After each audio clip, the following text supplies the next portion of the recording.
All okay? Okay, great. Welcome everyone. Good morning, Jai Hind.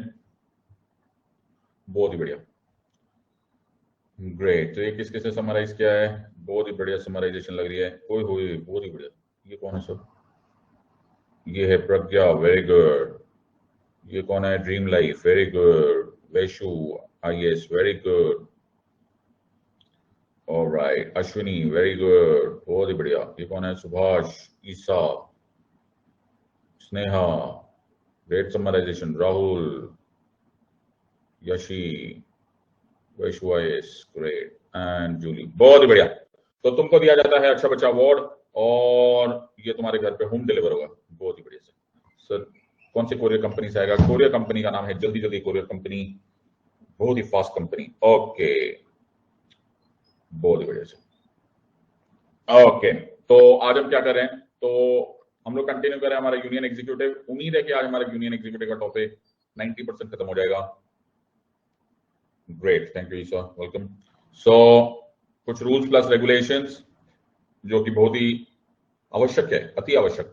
Please watch previous class videos at least 3 times each. सबसे पहले मैं स्वागत करना चाहूंगा उन सब लर्नर्स का जो आज हमारी क्लास में फर्स्ट टाइम आए हैं। ओके, तो उनके लिए तो खासकर बड़ा इंपॉर्टेंट है, specially if you are joining in the middle of the course. Please इसी प्लेटफॉर्म पर आपको मेरे प्रीवियस क्लास वीडियोस इसी कोर्स के मिल जाएंगे।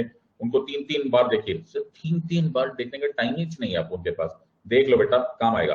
और जितने बार देखोगे उसके रनिंग नोट्स बनाओ। Are you understanding? अपने हैंड रिटन नोट्स बनाओ। अगर तुम्हें नहीं समझ आएगा तो दोबारा देखो, दोबारा बनाओ। जब तक तुम इसको देखकर बनाओगे नहीं तब तक कोई फायदा होगा नहीं। तुम मान लो, जितनी जल्दी मानोगे, ये 24 कैरेट रॉक सॉलिड प्रिपरेशन है। एक बार तुम्हें ये समझ में आ गया, यूपीएससी क्या कोई भी पूछेगा तुम्हें पॉलिटी आता होगा। सो ensure that you do this, read NCERT books class 6 to 12, ये बहुत आवश्यक है। ऑल्सो ये एक सवाल हमेशा मुझसे पूछा जाता है, लक्ष्मीकांत पढ़ना है कि नहीं पढ़ना? Please continue to read this part. Read the newspaper the Hindu और Indian Express every day. Sir रोज पढ़ना पड़ेगा? हाँ, रोज पढ़ना पड़ेगा।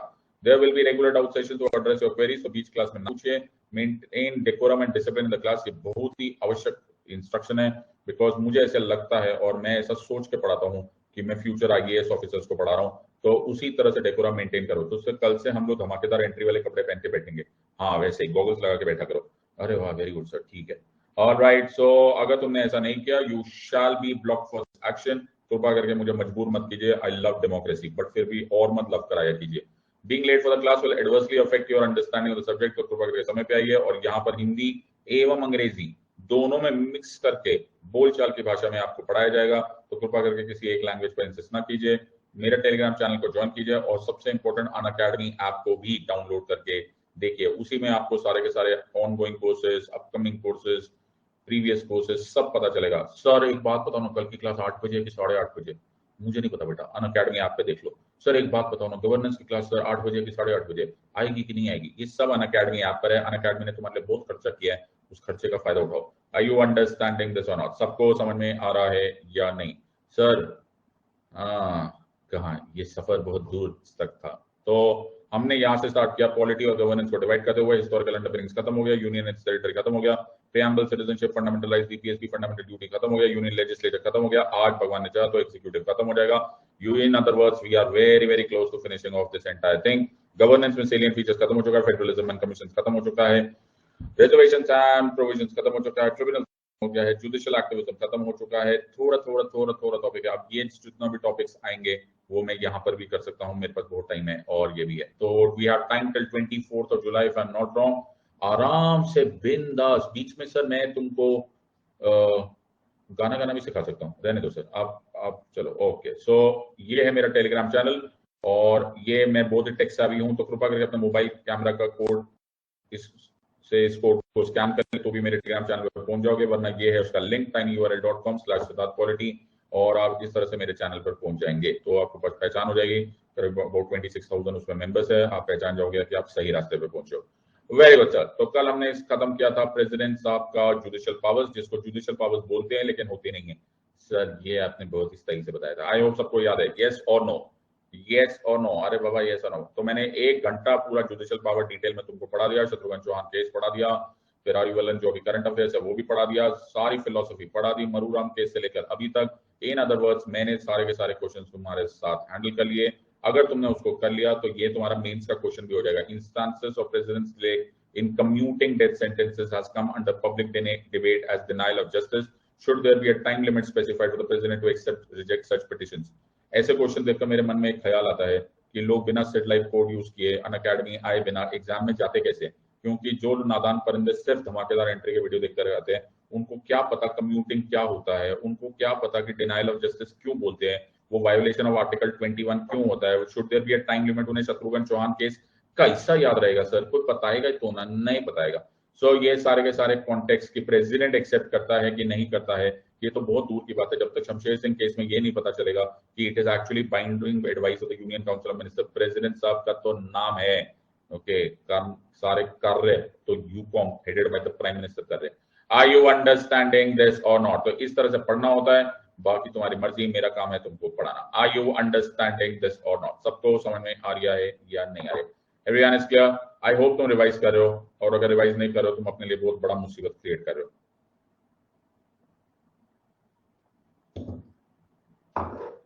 बहुत बढ़िया। So the name of the game is revision, okay. और जब तक तुम इस बात को नहीं समझोगे तब तक तुम बहुत सारा पढ़ते रहोगे। सर हम बचपन से ही कलेक्टर बन गए, क्या बात करें, हमने टेलीग्राम चैनल ज्वाइन किया और हमने कलेक्टर हो गए, हम तब से पीडीएफ ही कलेक्ट किए जा रहे हैं। You understanding? तो ऐसी गलती मत करो बेटा, रिवाइज करो। अब हमारे पास 2-3 मिसलेनियस पावर्स हैं जिनको कि पढ़ने में ज्यादा समय नहीं लगेगा। क्या मतलब सर? एक है फाइनेंशियल पावर्स, ओके। तो ये जो है इनको मैं बिल्कुल भी डिटेल में नहीं करूंगा बिकॉज ये सिर्फ टाइम पास है, बिकॉज जब रिलेटेड टॉपिक के टाइम पर आएंगे तब उसको पढ़ेंगे।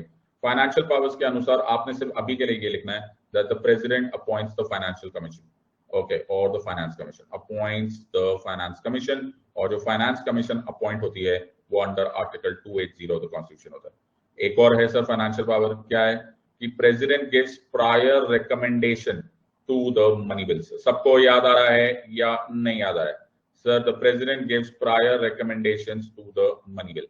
और एक और है that president holds the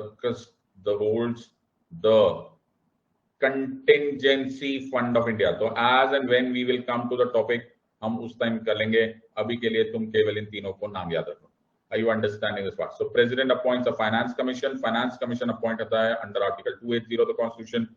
president की प्रायर रिकमेंडेशन चाहिए to the money bills. I hope तुम्हें इतना डिटेल में मनी बिल आता है। सर अब तो हम अपने घर में मनी बिल पास कर लेते हैं, हद हो गया, हमें इतना अच्छा आ गया। And president holds the contingency fund of India.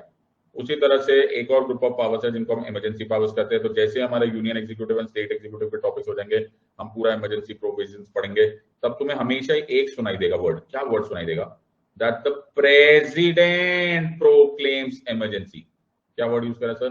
President proclaims emergency. तुम्हें याद आ रहा होगा, मैंने एक स्क्रीनशॉट दिखाता हूं, जब हम इमरजेंसी के बारे में पढ़ रहे थे, जब हम आर्टिकल 2021 के बारे में पढ़ रहे थे, मैडम इंदिरा गांधी की फोटोग्राफ के साथ एक न्यूज़पेपर हेडिंग आती है, उसमें लिखा होता था president proclaims emergency on the grounds of internal security.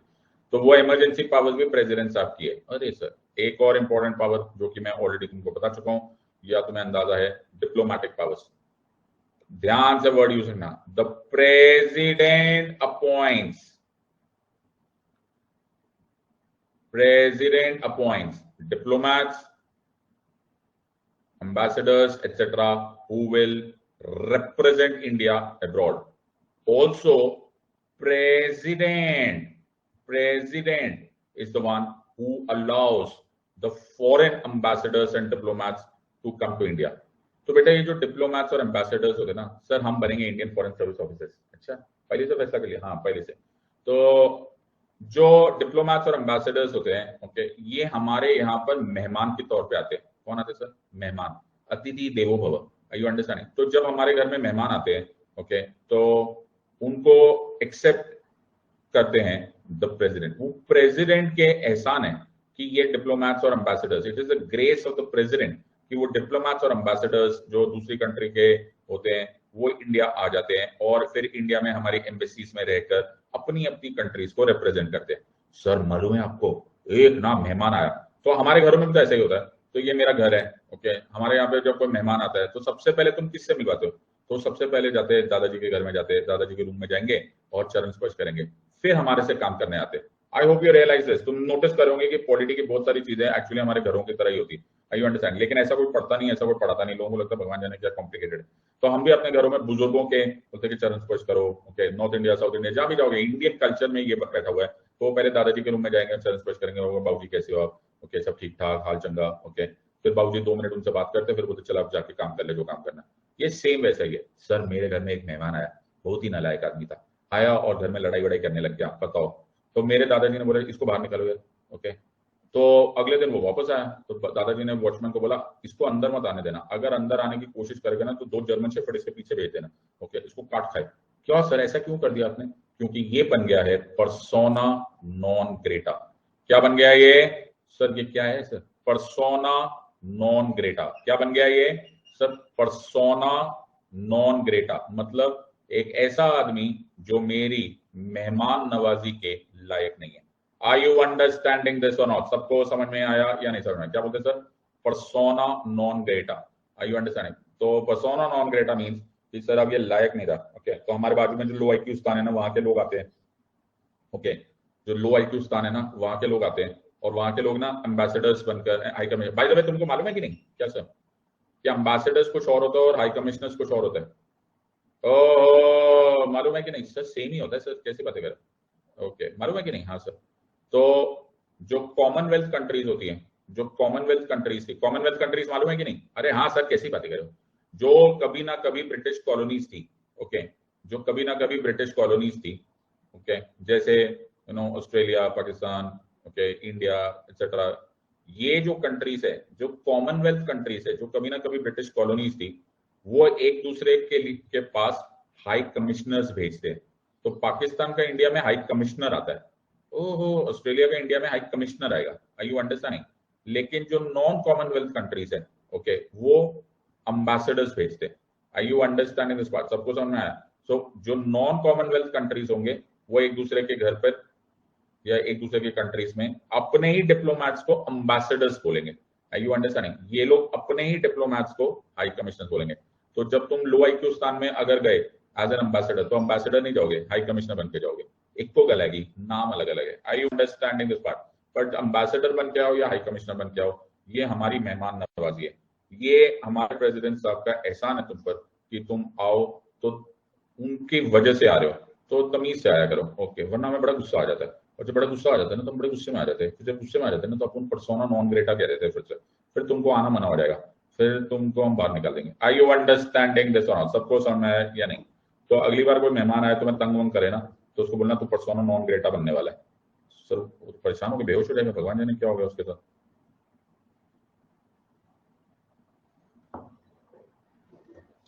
Sir ठीक है सर, सबको समझ में आया? Okay sir, everyone has understood this or not? So welcome to the next topic. The next topic is Vice President of India.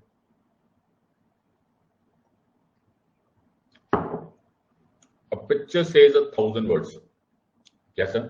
A picture says 1,000 words. क्या मतलब? Sir क्या कह रहे हो? A picture says 1,000 words. ऐसा लिखा हुआ मेरे को आया था, मेरे को व्हाट्सएप मैसेज आया सुबह सुबह, बोला सिद्धार्थ पिक्चर सेज 1,000 वर्ड्स। तो मेरे को बड़ा अच्छा लगा। तो मैं आपको 2 पिक्चर्स दिखा रहा हूँ। एक ये पिक्चर है, पिक्चर देखी? अरे हाँ, दिखी कि नहीं दिखी? हाँ सर दिखी। पिक्चर क्या है? सब पिक्चर ये है, the chief justice of India, the chief justice of India, okay, is administering oath, is administering oath to the president of India. Language पकड़ो बेटा, सारा खेल, सारा पैसा लैंग्वेज का है। क्या है सर? अरे लिखो बाबा, क्या यस सर नो सर लिख रहे हो? सर यही लिख कर आ जाएंगे हम, यस सर नो सर। लिखो, the chief justice of India is administering oath to the president of India. कैसा लिखा है सर? ये कहीं लिखा हुआ है क्या? ये आर्टिकल 60 में लिखा है, सब लोग याद रखेंगे। The oath of the president is written in the article 60 of the constitution. By the way, आज मैं तुम्हें एक और चीज बताता हूँ। हाँ सर, तुम्हें मालूम है ओथ और अफर्मेशन में क्या फर्क होता है? अरे हाँ सर, ओथ और अफर्मेशन में क्या फर्क होता है? ए से ए याद रखना। क्या सर? ए से ए याद रखना। सर ये जो आपने ज्ञानवर्धक बात बोली है ना सर, ये आपको हजम नहीं हुई। ए से ए याद रखना, हाँ। ए से एफर्मेशन याद रखना, और ए से एथीस्ट याद रखना। ओ, सबको समझ में आ रहा है या नहीं समझ में आ रहा? मतलब अगर तुम नॉन रिलीजियस ओथ लेना चाहते हो, तुम बोलना चाहते हो I name A I solemnly affirm, क्या वर्ड यूज करोगे? I solemnly affirm, यानी कि तुम डिविनिटी के नाम पर, बिना किसी भगवान का रिलीजियस नाम लिए बिना अगर तुम अफर्म करते हो ये भी हमें मंजूर है। अरे सर हम सेक्युलर कंट्री है ना, I hope you are understanding. तो तुम्हें रिलीजियस ओथ लेनी है तो भी ले सकते हो, और तुम्हें एफर्मेशन लेना है तो भी तुम ले सकते हो। अरे सर हम सेक्युलर कंट्री है ना, I hope you are understanding. तो तुम्हें रिलीजियस ओथ लेनी है तो भी ले सकते हो, और तुम्हें एफर्मेशन लेना है तो भी तुम ले सकते हो, डिपेंडिंग अपॉन कि तुम्हारा अंदर से विश्वास क्या है। Every president and every person acting as president or discharging the functions of the president shall before entering upon the office make or subscribe in the presence of Chief Justice of India। तो ये Chief Justice के है, और अगर ये उस दिन absent होते तो कोई बात नहीं, द नेक्स्ट सीनियर मोस्ट जज ऑफ द सुप्रीम कोर्ट इनको ये ओथ दिला देते। और सबसे ही मजेदार बात होती कि वो ओथ होती that I will protect, preserve and defend the constitution of India. ये लाइन याद हो गई कि नहीं याद हो गई? सर अपने को सपने में भी यही लाइन आ रही है, अभी याद आ रहा है कि नहीं आ रहा है? सर क्या ओथ है प्रेसिडेंट साहब की? I will protect, preserve and defend the Constitution of India। सबको समझ में आया या नहीं समझ में आया? सर अपन को एकदम समझ में आ गया। अब देखो फोटोग्राफ देखो, फोटोग्राफ देखो, फोटो सर कौन सी फोटो? फोटो देखो, कौन सी फोटो देखनी है यार? फोटो कौन सी? सो फोटो देखो, अब फोटो देखो। अब प्रेसिडेंट साहब is administering oath to the vice president of India. Are you understanding this or not? अब कनेक्शन हो गया, आपको परमानेंटली नहीं भूलोगे ना, अब नहीं भूलेंगे। Are you understanding this or not? सबको समझ में आ रहा है या नहीं? अब कनेक्शन हो गया? Yes sir. So CJI or the next senior most judge of the Supreme Court administers oath to the president and the president administers oath to the vice president of India। सबको समझ में आ रही है या नहीं समझ में आ रहा? Everyone has understood? अब भूलोगे तो नहीं sir? Okay। Everyone has understood this or not? सबको समझ में आ गया सर? So ये हमारा है फर्क विद रिगार्ड्स टू ओथ, और ओथ भी अलग है। क्या मतलब? प्रेसिडेंट साहब की ओथ थी आर्टिकल 60 में, वाइस प्रेसिडेंट साहब की ओथ है आर्टिकल 69 में। प्रेसिडेंट साहब बोलते हैं I will protect, preserve and defend the constitution. Vice president साहब बोलते हैं I will bear true faith and allegiance to the constitution of India. ओरे बाबू, are you understanding this or not? सबको समझ में आया? प्रेसिडेंट साहब क्या बोल रहे हैं? Protect, preserve and defend. Vice president साहब क्या बोल रहे हैं? I will bear true faith and allegiance to the constitution of India. समझ में आ रहा है बेटा? ऐसा तुम्हें बच्चा समझ के कोई नहीं पढ़ाएगा। कनेक्शन देखो बेटा, जीनियस बन रहे हो तुम लोग। ओके, तुम अपने माथे पे जीनियस लिखना स्टार्ट कर दो। सबको समझ में आ रहा है या नहीं समझ में आ रहा है? Can you see the connection? Okay, ऐसे क्वेश्चन आते हैं। सो अब मैं पढ़ाऊंगा तुमको वाइस प्रेसिडेंट ऑफ इंडिया। और रेडी? अरे रेडी कि नहीं रेडी? सर अभी तो पढ़ा है नहीं, अभी तो इंट्रोडक्शन था बेटा। ओके, अभी तो राज मल्होत्रा को ऐसे एंट्री हुई है, अभी तो पूरी पिक्चर बाकी है। सबको समझ आया? ऑलराइट, तो एक ही बार पूरा पढ़ लेते हैं। ऑलराइट, और समझ लेते हैं। तो कुल मिला के 14 मिनट 34 सेकेंड्स लगेंगे वाइस प्रेसिडेंट ऑफ इंडिया खत्म होने में। हाँ मतलब टाइमिंग हो बेटा, वो एक है रफेल, एक है हम। ओके, सो ये है vice president of India. Okay sir, so vice president of India बहुत ही इंपॉर्टेंट ऑफिस है। हाँ सर, जब मैं स्कूल में शॉर्ट नोट लिखता था ना, तो तुम भी ऐसे ही लिखते होंगे। हाँ sir, write a short note on the vice president of India. The vice president of India is a very important office of India. There is a vice president of India, there is a president of India, and the second office is the vice president of India. So vice president of India is very very important for India. 200 word तो हो गए sir यहीं पर ही, है ना? तुम भी ऐसे लिखते हो ना, मैं भी ऐसे, और जिन लोगों ने यूपीएससी में भी ऐसे लिखा हो, है ना? सर ऐसे ही होता सर, बहुत मजा आता था। कहाँ चले गए सर वो दिन, जाने कहाँ। तो ऐसे ना स्कूल में मत लिख कर आ जाना। आई यू अंडरस्टैंड? स्कूल आइडिया यहाँ पे मत लिखना। अब सुनो एवरी आंसर, बट ये बात सच है कि vice president of India is the, सब लोग लिखेंगे जैसा मैं बोलता जा रहा हूँ, second highest constitutional office of India. जल्दी लिखो, क्या मैंने बोला? Second highest constitutional office of India. तुम्हें याद होगा मैंने तुम्हें बोला था एक टेबल ऑफ प्रीसिडेंस होता है। हाँ सर, आप उनको मालूम है, सबको याद हो रहा है। जो लोग क्लास में नए नए आए हैं वो कृपा करके प्रीवियस वीडियोस देखेंगे, जिसमें रैंक 1 होते हैं प्रेसिडेंट ऑफ इंडिया, रैंक 2 है vice president of India, rank 3 है prime minister. Are you understanding? तो ये 1 2 3 तो कम से कम याद रख लो। Sir highest office is president, second highest office is vice president, and third highest office is the prime minister. Sir आगे बताओ। आर्टिकल 63 ऑफ द कॉन्स्टिट्यूशन के अनुसार there shall be a vice president of India. Sir आप कहना क्या चाह रहे हो? कहना ये चाह रहा हूं कि ये भी एक मैंडेटरी ऑफिस है, तुमको होना पड़ेगा। हमको हमेशा वाइस प्रेसिडेंट ऑफ इंडिया चाहिए। Sir vice president of India करते क्या है? वाइस प्रेसिडेंट ऑफ इंडिया दो में से एक काम करते हैं। क्या सर? आमतौर पे, ओके, आमतौर पे यूजुअली आर्टिकल 64 के अनुसार ही is the ex officio chairman of the Rajya Sabha. Sir ये आपको वर्ड बहुत अच्छे से याद हो गया। सबको याद आया कि नहीं याद आ रहा है? अब भी नहीं याद आ रहा तो तुम अपने साथ बहुत ही बड़ा अन्याय कर रहे हो। क्यों? जब तक तुम्हें मैं नहीं पढ़ा रहा था तब तक तुम्हारे पास बहाना था, भगवान जाने कैसा पढ़े। अब तुम्हें मैंने इतना सिंप्लीफाई करके एंड सिंप्लीफाई किया है, इजी नहीं किया है। तुमको सुप्रीम कोर्ट की जजमेंट्स पढ़वा दिए मैंने, एक एक वर्ड, एक एक पैराग्राफ रटवा दिया है। तुम्हारा नसीब बहुत अच्छा है। अब अगर तुम रिवाइज नहीं करोगे, you have only yourself to blame. Article 64 says he shall be the ex officio chairman of the Rajya Sabha. लेकिन आर्टिकल 65 इनका दूसरा फंक्शन देख रहे हो, कनेक्शन देख रहे हो? मैं तुम्हें प्यार प्यार से पूरा कॉन्स्टिट्यूशन ही पढ़ा रहा हूं। आर्टिकल 63, 64, 65। 65 बोलते हैं दैट जरूरत होने पर, जरूरत है, he will be the acting president of India. Are you understanding this or not? when the president's office is vacant keyword क्या है मेरे बच्चे? अरे मेरा बच्चा, कीवर्ड क्या है sir? Keyword is vacant, absent नहीं। क्या है सर? वेकेंट। क्या है सर? वेकेंट। Okay, vacant. दीवार पे लिखो सर। सबको दीवार पे लिखवा रहे हो सर? घर वाले निकाल देंगे sir.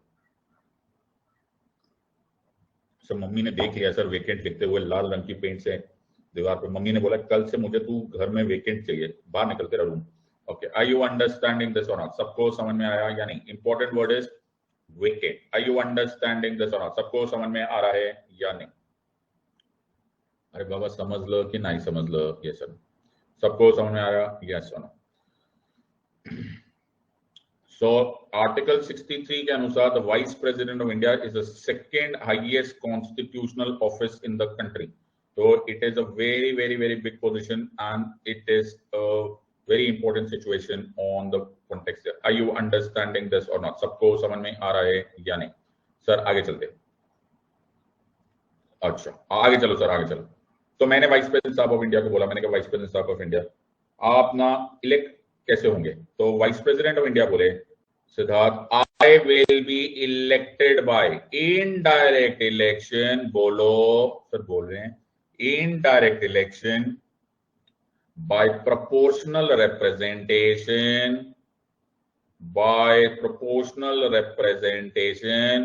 by single transferable vote which is conducted by secret ballot। अरे सर सोच समझ में आ रहा है या नहीं? सर ये एकदम प्रेसिडेंट साहब जैसा है, एकदम प्रेसिडेंट साहब जैसा है। याद आ गया तुम्हें? वो भी क्या था? Election, indirect election by proportional representation, single transferable vote, secret ballot. Are you understanding this part? Sir ये इलेक्शन कंडक्ट कौन करेगा? ये इलेक्शन कंडक्ट वही करेंगे जो कि प्रेसिडेंट साहब के इलेक्शन कंडक्ट करते हैं, जैसे अभी होने वाला है। तो August 6 को हमारे वाइस प्रेसिडेंट साहब का इलेक्शन है। Vice presidential elections are scheduled for August 6। किसने बोला? Sir election commission of India. Are you understanding this or not? सबको समझ में आया या नहीं? क्या लिखा हुआ है? The new vice president will take charge during monsoon session and will preside over upper house as the chairperson. ये इनका नॉर्मल काम है। Article 64 of the constitution. सबको समझ में आ रहा है या नहीं? अब सबको समझ में आया? तो ये कौन है सर? ये है इनकम्बेंट। सर वैसे अजीब सी बातें करते हो आप लोग। कैसे सर? आपको मालूम है कौन सा महीना चल रहा है? ओके, अभी जुलाई भी स्टार्ट नहीं हुआ है, अभी स्टार्ट हुआ था जब मतलब ये न्यूज आई थी, तब जुलाई भी नहीं स्टार्ट हुआ है। और August 6 को, August 6, ओए इतनी देर सर, August 6 में इलेक्शन है। इसका एक रीजन होता है। इलेक्शन कमीशन ऑफ इंडिया को जो मैंडेट है, जो ऑर्डर है, बेटा ध्यान से सुनना एक एक word. Election commission of India को जो मैंडेट है वो ये है कि जहां तक हो सके जैसे जैसे प्रीवियस यानी कि इनकम्बेंट वाइस प्रेसिडेंट का टर्म खत्म हो, तुरंत नए वाइस प्रेसिडेंट वहीं पर इलेक्ट होकर रेडी हो। Are you understanding this part? सबको समझ में आया नहीं? तो ये कोइंसाइड करते हैं कि इनकम्बेंट यानी कि प्रीवियस, ऐसे वर्ड यूज करके आना एग्जाम में। इनकम्बेंट क्या होता है? Are you understanding this part? सबको समझ में आया कि नहीं? सो इनकम्बेंट वर्ड यूज करके आना। इनकम्बेंट यानी कि वेंकैया नायडू साहब जो प्रीवियस वाइस प्रेसिडेंट है, ओके, उनका टर्म खत्म करते करते न्यू वाइस प्रेसिडेंट साहब को इलेक्शन खत्म हो जाना चाहिए। तो आमतौर पे एटलीस्ट और विद इन 60 डेज, जब तक 60 डेज के गैप के बीच में, राइट, हम लोग अनाउंस करने की कोशिश कर देते हैं कि रिजल्ट कब, सॉरी, इलेक्शंस कब होगा। तो ये जो शेड्यूल है ये करीब करीब 2 महीने पहले अनाउंस कर देते हैं। The same goes for president also. The reason here is कि इलेक्शन कमीशन ऑफ इंडिया को मालूम है कि इलेक्शन से है, पता नहीं देर लग सकती है, कुछ हो सकता है, but the word here is there shall be a vice president, there shall be a president. Are you understanding? So हम लोग जो शेड्यूल्स है वो इनकम्बेंट प्रेसिडेंट या इनकम्बेंट वाइस प्रेसिडेंट के टर्म खत्म होने के करीब करीब 60 डेज से पहले पहले उसको अनाउंस कर देते हैं, ताकि कोई भागदौड़ ना हो। सर अगर मैं होता ना इलेक्शन कमीशन ऑफ इंडिया, हम तो 2 दिन पहले अनाउंस करते, अभी तो तुम नहीं हो। अच्छा, ओके, सबको समझ में आ रहा है या नहीं समझ में आ रहा है? Everyone has understood this or not? सो कहां गया मेरी इतनी सुंदर सी स्लाइड थी यार, कहां चली गई? ओहो, दिल टूट गया मेरा, तुमने नजर लगा दी। हाँ ये रहा, नहीं ये नहीं यार, मेरी इतनी सुंदर सी स्लाइड थी, फिर से लिखना पड़ेगा मेरे को। कोई बात नहीं सर, चलो कोई बात नहीं, नेवर माइंड, फिर से बोलता हूँ। कौन सा है हमारा इलेक्शन? हमारा इलेक्शन है indirect election by proportional representation, by single transferable vote, by secret ballot. कौन कंडक्ट कर रहा है sir election? Elections is conducted by election commission of India. Sir election commission of India कौन कंडक्ट करेगा ये election? Yes, ये कहां लिखा हुआ है? ये लिखा हुआ है article 324 of the constitution of India. सबको समझ में आ रही है या नहीं आ रही है? अरे बाबा हाँ या ना, तुम सबको दो कैसा नो। सो मैंने इलेक्शन कमीशन ऑफ इंडिया को बोला, मैंने कहा इलेक्शन कमीशन ऑफ इंडिया, मैं अगर कैंडिडेट बनना चाहता हूं वाइस प्रेसिडेंट ऑफ इंडिया के लिए तो क्या करना पड़ेगा? तो बोले तेरे को बाबा नॉमिनेशन पेपर रेडी करने पड़ेंगे। क्या करने पड़ेंगे? नॉमिनेशन पेपर्स, नामांकन पत्र तुमको डालना पड़ेगा। तुम्हें सब याद आ रहा होगा कि exactly president of India repeat हो रहा है। सबको याद आ रहा है या नहीं आ रहा है? हाँ जी सर। सर नॉमिनेशन पेपर को करने से पहले आपको हमें बताना पड़ेगा क्वालिफिकेशन। क्या क्वालिफिकेशंस होनी चाहिए for being the president of India और the vice president of India? Sir vice president होने की क्वालिफिकेशंस इज 35 ROC। ये क्या है sir? You should have age of equal to or more than 35 years. You should have all the qualifications of being a Rajya Sabha member. You should not occupy office of profit and you should be a citizen of India. सब याद आ रहा है या नहीं याद आ रहा है? सर हमको याद आ गया। You should be 35 years of age. You should have all the qualifications of being a member of Rajya Sabha. You should not be occupying any office of profit and you should be a citizen of India. अगर यही president होते तो क्या लिखते? यही president होते तो तुम क्या लिखते? सर ये सर प्रेसिडेंट होते तो हम लिखते 35 LOC। LOC मतलब you should be 35 years of age or above. You should have all the qualifications of being a Lok Sabha member. You should not be occupying office of profit. You should be a citizen of India. समझ लो कि नहीं? और कृपा करना sir, किस पे sir? एहसान करना, एहसान तेरा होगा मुझ पर। क्यों ये मत लिख कर आ जाना that he should be a Rajya Sabha member। मैंने ऐसा नहीं बोला, मैंने बोला he should have all the qualifications of being a Rajya Sabha member। समझ लो कि नहीं समझ लो? Are you understanding? मैंने ऐसा नहीं बोला that he should be a Rajya Sabha member। तो ये करके गलती मत करके आ जाना। Are you understanding this or not? Everyone has understood this or not? सबको समझ में आया? He should have all the qualifications of being a Rajya Sabha member। कहीं नहीं लिखा that he should be a Rajya Sabha member। Okay, not occupying office of profit, he should be a citizen of India। सबको समझ में आ रहा है या नहीं? तुषार देखो बहुत इंटेलिजेंट हो गया, तुषार सही बोल रहा है कि अगर तुमने लिख दिया कि you should be a Rajya Sabha member, कोई चिंता की जरूरत नहीं है, कोई चिंता की जरूरत नहीं है, घबराने का नहीं। सिर्फ 100 रुपए का नुकसान होगा अगले साल का फॉर्म अभी से भर देने का, घबराने का नहीं। ओके, कोई टेंशन नहीं लेने का। समझ लो बिड़ू, ये सुनो एकदम समझ आया। सबको समझ में आया या नहीं? Alright sir. सो आगे चलते हैं। तो ये तो प्रेसिडेंट साहब का तो मैंने कर दिया। Alright sir. सर एक बात बताओ, आपने बोला था इनडायरेक्ट इलेक्शन होगा, हाँ, तो यहाँ पे भी इलेक्टोरल कॉलेज बनेगा? हाँ मेरा बच्चा, हाँ मेरा बच्चा, इनडायरेक्ट इलेक्शन में इलेक्टोरल कॉलेज बनेगा। ओके सर, अपन तो याद है प्रेसिडेंट साहब के भी इलेक्शंस में इलेक्टोरल कॉलेज बना था, लेकिन वो अलग कॉलेज है। क्यों? ये अलग कॉलेज है। इट कंसिस्ट ऑफ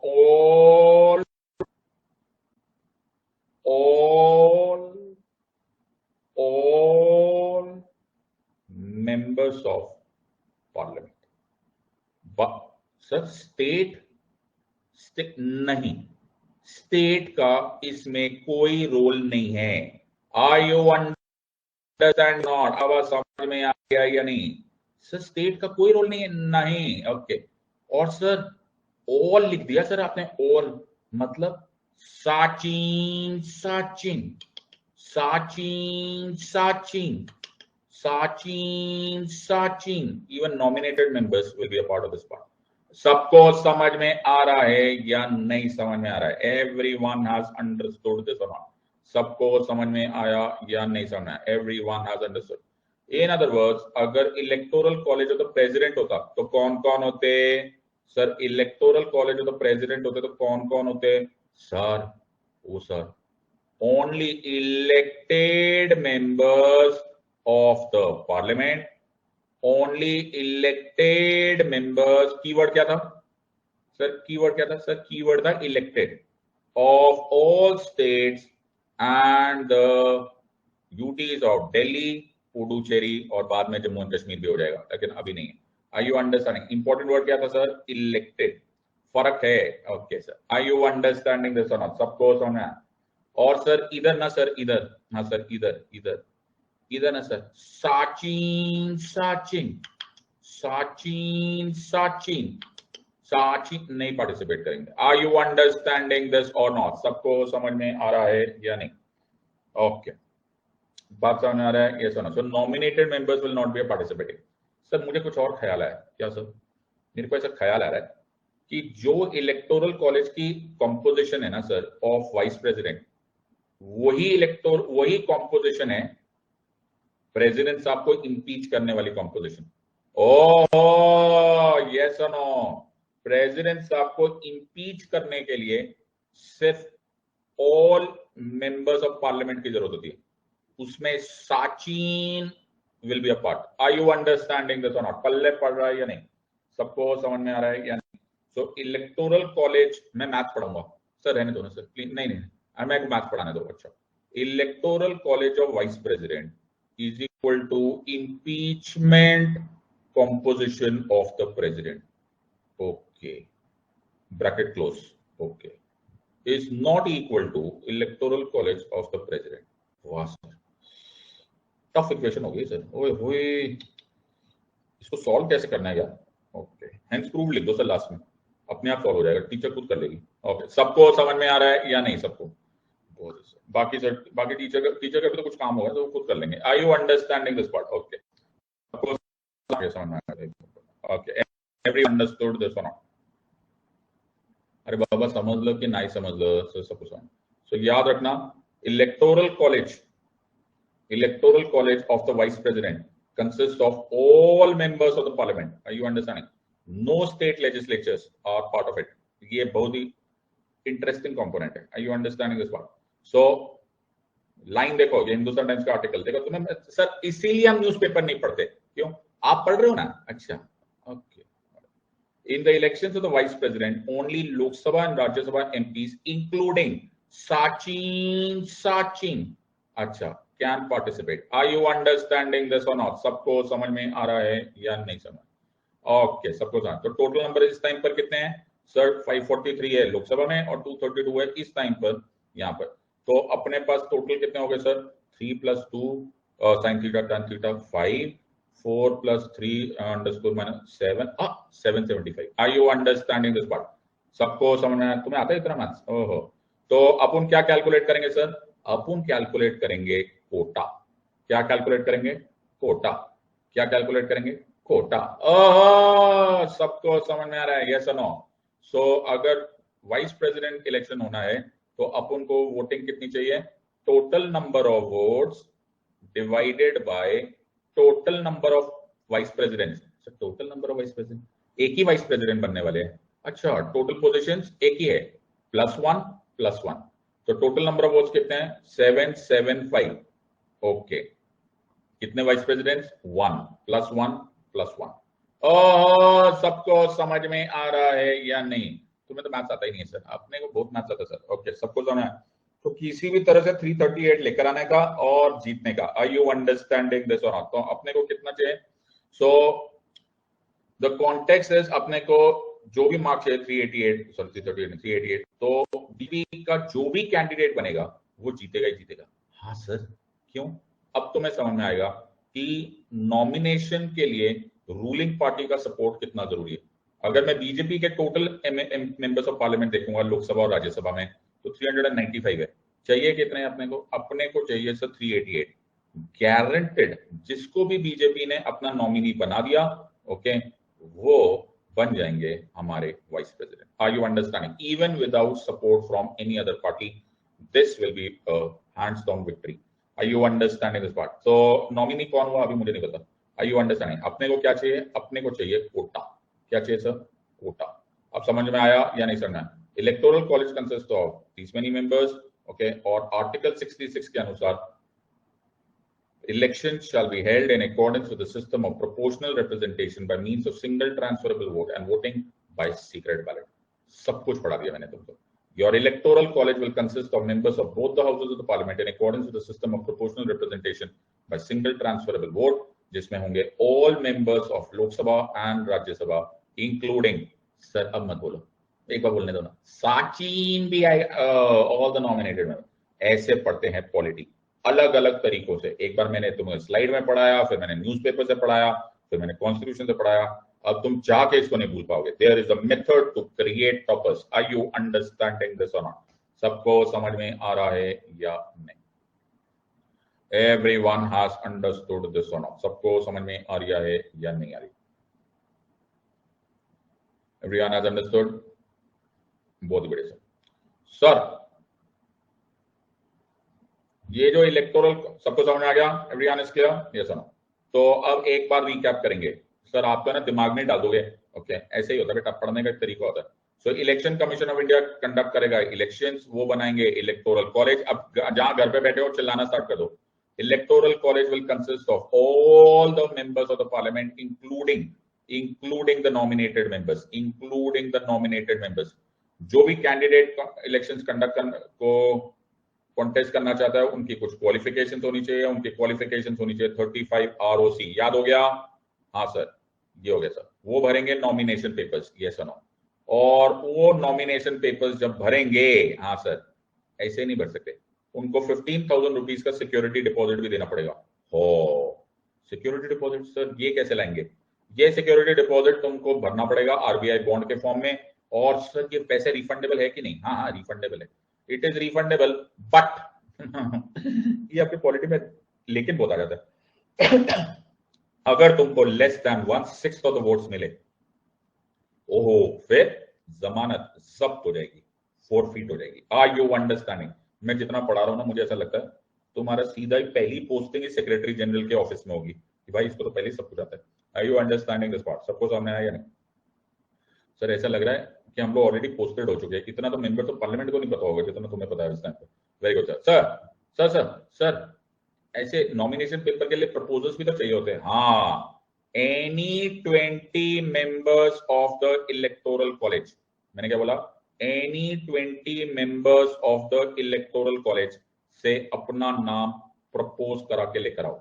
कौन सा इलेक्टोरल कॉलेज? ये लिखा हुआ है ना इलेक्टोरल कॉलेज, सचिन को इंक्लूड करके। अच्छा, ये होंगे प्रपोजर्स। सर प्रेसिडेंट जो थे ना, प्रेसिडेंट, तब कितने मेंबर्स हुआ करते थे? कितने प्रपोजर्स होते थे? कितने प्रपोजल्स होते? सर 50 होते थे, 50। Very good. और any 20 members of the electoral college से सेकेंडर्स बना के लेकर आओ। ओ, मतलब जो प्रपोजर्स को सपोर्ट करेंगे। सबको समझ में आ रहा है या नहीं? इनको क्या बोलते हैं? सेकेंड। सर प्रेसिडेंट होते तो कितने होते? प्रेसिडेंट होते तो 50 होते। Are you understanding this or not? सबको समझ में आ रहा है या नहीं? अब अपन करेंगे इलेक्शंस होगा indirect election, proportional representation, single transferable vote और सीक्रेट बैलेट होगा। सीक्रेट बैलेट का मतलब क्या होता है? सीक्रेट बैलेट का मतलब होता है पॉलिटिकल पार्टी क्या नहीं इशू कर सकती? पॉलिटिकल पार्टी क्या नहीं इशू कर सकती? अरे वेरी गुड ज्योति, देखा अब तुम्हें समझ में आया, मैंने तुम्हें इतना डिटेल में प्रेसिडेंट क्यों पढ़ाया, अब तुमको सब कनेक्टेड हो जाएगा। You can not issue whip, are you understanding? देखा हो गया ना चैंपियन, मैं नहीं बोलता था तुमको। ओके, सबको समझ में आ रहा है या नहीं?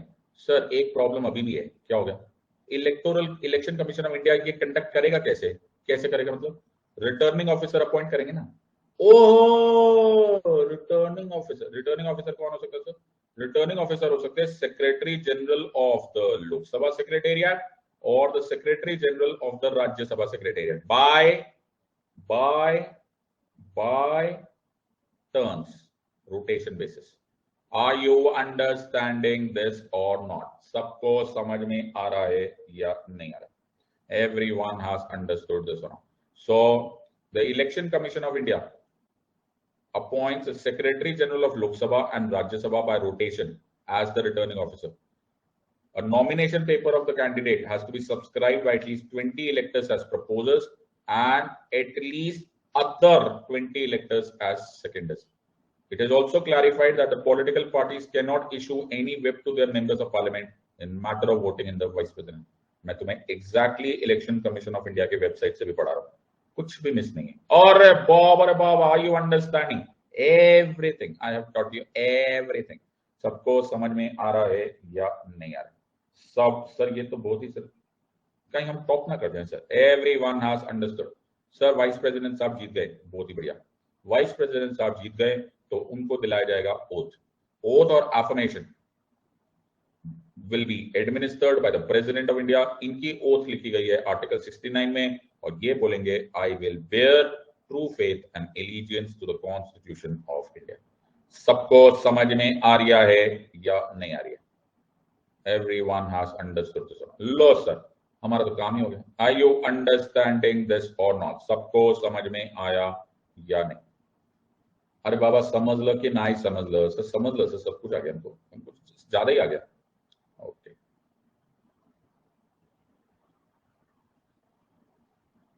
Now listen to me very carefully. Okay. Sir अभी भी कुछ बाकी है? अरे अपन के पास बहुत कुछ होता है बेटा, पढ़ते रहो। ओके, सबको समझ में आ गया या नहीं? So an important context here is India में सिस्टम कितना अच्छा है। तुम इस बात को सोच के देखोगे तो बड़ा इंटरेस्टिंग कंपोनेंट हो जाता है। तो इलेक्शन ऑफ द प्रेसिडेंट हो गया है सर, वाइस प्रेसिडेंट, अरे रुको नहीं यार, इलेक्शन ऑफ द प्रेसिडेंट हो गया या फिर election of the vice president हो गया। सर मालूम है क्या है? होने को तो सब लोग रिजल्ट एक्सेप्ट कर ले, चलो जी चलो रिजल्ट एक्सेप्ट कर लो, बट होने को ऐसा भी हो सकता है कि कोई डाउट्स आ जाए। क्या बात कर रहे हो सर? हाँ कि बाबा कुछ तो गड़बड़ था, डाउट्स तो आ सकते हैं ना सर। यस, तो even elections of the president and the vice president judicial review में आते। क्या बात कर रहे हो सर? यस मेरा बच्चा, अगर तुम्हें इलेक्शंस ऑफ द प्रेसिडेंट हो गया, रिजल्ट आ गया और तुम्हें कोई डाउट्स है तो कि इसमें कुछ गड़बड़ है, तो सुप्रीम कोर्ट इसको जुडिशियली रिव्यू कर सकती है। उसी तरह से आप याद रखना, election of the vice president को भी अगर कोई डाउट्स है, वर्ड क्या यूज करे? डाउट्स। ओके, तो वो भी तुम सुप्रीम कोर्ट में रिव्यू करवा सकते हो।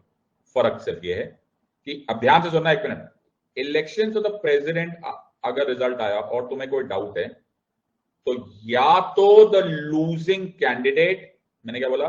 या तो द लूजिंग कैंडिडेट या फिर any 20 members of the electoral college. मैंने क्या बोला? फिर से मैं बोल रहा हूं, सब लोग चिल्ला बोले। मैंने क्या बोला? या तो द लूजिंग कैंडिडेट और any 20 members of the electoral college एक इलेक्शन पिटिशन फाइल कर सकते हैं। क्या फाइल कर सकते हैं सर? इलेक्शन पिटिशन फाइल कर सकते हैं। और ये जो इलेक्शन पिटिशन है ये हमेशा एक 5 जज bench of the supreme court, जिसे कॉन्स्टिट्यूशनल बेंच बोलते हैं, सिर्फ वो सुनेगा। Are you understanding this or not? सबको समझ में आ रहा है या नहीं समझ? तो अगर तुमको कोई डाउट आया कि यार ये इलेक्शन ठीक हुआ या नहीं, तो या तो द लूजिंग कैंडिडेट साहब वो इलेक्शन पिटिशन फाइल करेंगे, ओके, और वो हमेशा एक 5 जज बेंच ऑफ सुप्रीम कोर्ट सुनेगा। और अगर लूजिंग कैंडिडेट नहीं भी इसको फाइल करना चाहता तो any 20 members of the electoral college भी ये इलेक्शन पिटीशन फाइल कर सकते हैं। सर वाइस प्रेसिडेंट के इलेक्शन में उसमें भी लूजिंग कैंडिडेट या फिर any 10 members of the electoral college एक इलेक्शन पिटीशन फाइल करेंगे और ये इलेक्शन पिटीशन जाएगा टू द 5 जज bench of the supreme court. सबको समझ में आ रहा है या नहीं आ रहा है? Everyone has understood this or not? सबको समझ में आ रहा है या नहीं? So very important part is that you should remember this part. तो ये बड़ा इंपॉर्टेंट है। तो क्वेश्चन आया था, तो ये इलेक्शन कमीशन ऑफ इंडिया ने क्लैरिफाई भी किया था। ओके, एक बार उनसे पूछा गया था election to the office of president को चैलेंज किया जा सकता है क्या? तो उन्होंने बोला था yes, it can be challenged by an election president petition presented to the Supreme Court after the election is over. Such election petition should be presented by a candidate जो हार गया, obviously सर जो हार गया वही तो जाएगा, जो जीत गया वो क्यों जाएगा, or 20 electors joined together as petitioners, and ये हमेशा जाएगा under Article 145 of the Constitution. Under Article 145 का मतलब है it will go to the 5 judge bench or the constitutional bench of the Supreme Court. So I hope you are understanding. Or same cheese is present for vice presidential election also. Are you understanding this or not? सबको समझ में आ रहा है या नहीं समझ आ रहा है? Everyone. तो मैं तुमको वो भी पढ़ा रहा हूँ जो तुमको सपनों में भी नहीं आया था कि हमें पढ़ना होता है या पूछा जा सकता है। बट मेरा इस टाइम और हमेशा से इरादा ये है कि यूपीएससी को कोई ऐसा मौका ना मिले कि तुम्हें कुछ ऐसा वो पूछ ले जो तुम्हें ऐसा लगता है कि हम पढ़ना चाहते थे बट पढ़ नहीं पाए या what ever. Make sure that you do everything of the subject and you should come out of this game as a winner. So एक बार इसको summarize कर लेते हैं। Oh, are you ready or not? सबको समझ में आया या नहीं? So इसको summarize कर लेते हैं। Riyan, constitutional sanction of the president, Article 52 of the Constitution, vice president, Article 63 of the Constitution. Election से तो ये अलग अलग है, इसलिए रेड कलर में। देखो मैं कलर कोडिंग आ गई सर, आए होई माइकल एंजेलो में तो सपने में आया, बोला भाई तू जो अलग अलग है ना एक दूसरे से उसको रेड मार्क करना और जो एकदम सेम है ना उसको ग्रीन मार्क करने का। Indirect election, proportional representation, single transferable vote by secret ballot. Indirect election, proportional representation, single transferable vote, ये एकदम सेम है सर। ये अलग अलग है, हाँ ये अलग अलग है ना। क्यों? क्योंकि electoral college consist of elected members of the parliament, elected MLAs of all the states in city of Delhi, UT और पुडुचेरी। ये है ऑल मेंबर्स ऑफ पार्लियामेंट। ये है क्वालिफिकेशंस फॉर इलेक्शंस, ये है 35 एलओसी, ये है 35 आरओसी। इधर प्रपोजर्स चाहिए होते 50-50 और अपोजर्स चाहिए होता है, मैंने याद रखने के लिए किया 20। तो तुम फॉर्मूला क्या याद रखोगे प्रेसिडेंट का? 50-50-20। क्या बोल रहे हो सर? 50-50-20, 50 proposers, 50 seconders, 20 अपोजर्स। और वाइस प्रेसिडेंट का क्या याद रखोगे? 20-20-10। ओके, ये क्या है sir? 20 proposers, 20 seconders, 10 opposers. Are you understanding this or not? Election petition दोनों ही केस में constitutional bench of the supreme court में जाएगी। इलेक्शंस का सुपरिटेंडेंस, डायरेक्शन एंड कंट्रोल करेगा election commission of India. Elections का रिटर्निंग ऑफिसर दोनों ही केस में होगा secretary general of the Lok Sabha secretariat और the secretary general of the Rajya Sabha secretariat by rotation. Oath administer यहां पर होगा CGI, chief justice of India, और द सीनियर मोस्ट जज ऑफ द सुप्रीम कोर्ट। यहां पर ओथ एडमिनिस्टर होंगे प्रेसिडेंट। प्रेसिडेंट साहब रिजाइन करेंगे वाइस प्रेसिडेंट साहब को, वाइस प्रेसिडेंट साहब रिजाइन करेंगे टू द प्रेसिडेंट साहब। इंपॉर्टेंट इज प्रेसिडेंट साहब is removed by impeachment. President Saab is removed by impeachment. Vice President Saab is not impeached. The only office that is impeached in India is the president. Are you understanding this or not? सबको समझ में आया या नहीं आया? तो मैंने तुम्हारा देखो कलर कोडिंग देखो, ओए होए बहुत ही सोनी, इतनी सुंदर, कहीं मेरे को नोबेल प्राइज ना मिल जाए ड्राइंग के लिए सर। सबको समझ में आ गया या नहीं समझ में? Everyone is clear with this or not?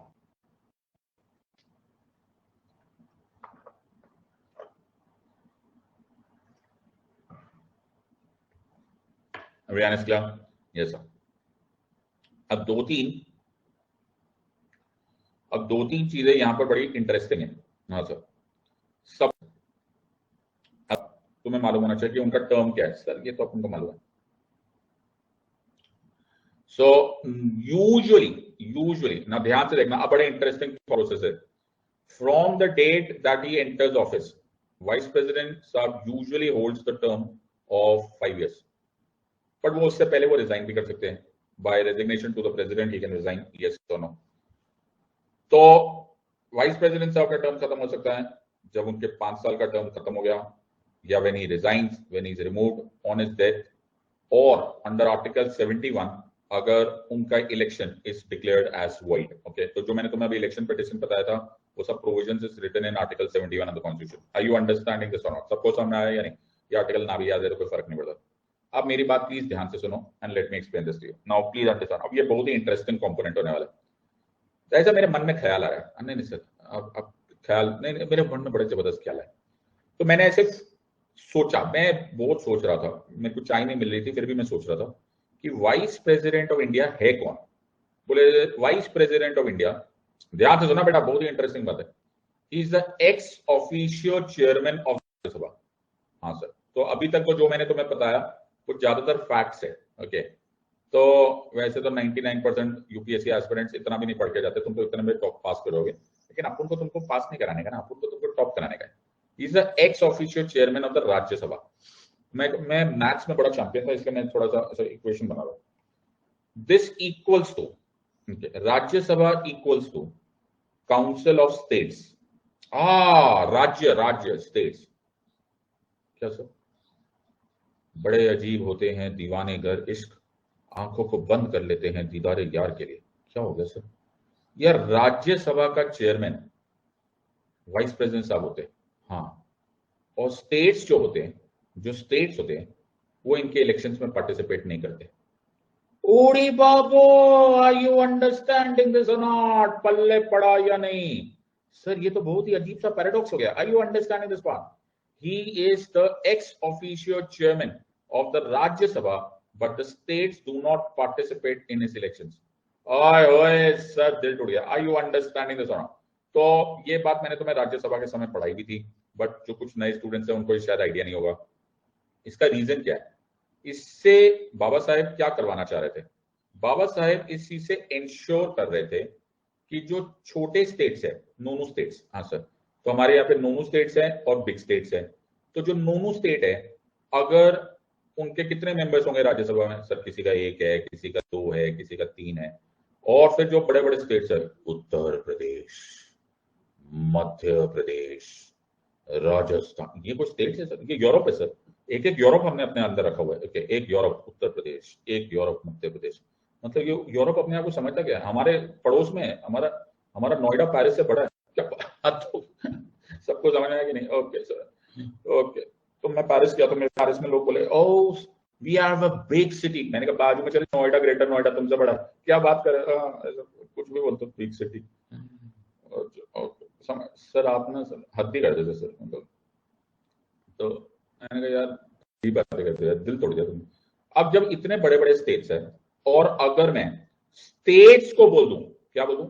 मैं स्टेट्स को बोल दूं कि तुम पार्टिसिपेट करो in the elections of the chairman, तुम पार्टिसिपेट करो in the elections of the chairman. Do you realise that the नोनू स्टेट्स, द स्मॉल स्टेट्स के अगेंस्ट बायस हो जाएगा in the favour of large states? Yes or no? Are you understanding this or not? इसीलिए to make sure that ये unbiased हो, हमने ये काम, हमने बोला कि तुम रहोगे ex officio chairman, तुम रहोगे only elected by the members of parliament. You will not have anything to do with the state. सबको समझ में आ रहा है या नहीं? तुम्हें ऐसे इंटरव्यू में भी क्वेश्चन आ सकता है, मेंस में भी क्वेश्चन आ सकता है कि explain the mechanism of elections of the vice president with regards to maintaining unbiased and fair chairman of the Rajya Sabha. पल्ले पड़ा या नहीं? ओके, सबको समझ आया? Everyone has understood? समझ लो कि नहीं समझ लो? ऐसा पढ़ते पॉलिटी सर इतनी देर में थोड़ा. Sir vice president sir 15 minute में टॉपिक पढ़ा देते हैं हम लोग को. ओके, आपने अंडरस्टूड? समझ लो कि नहीं समझ लो? ऐसा पढ़ते पॉलिटी सर इतनी देर में थोड़ा. Sir vice president sir 15 minute में टॉपिक पढ़ा देते हैं हम लोग को. ओके, आपने ना सर इतना टाइम पढ़ा दिया, इतना टाइम थोड़ा पढ़ाते हैं सर. हमारे टीचर साहब होते हैं ना, हम तो पढ़ लेते थे, हमने स्कूल में तो 5 मिनट में पढ़ लिया.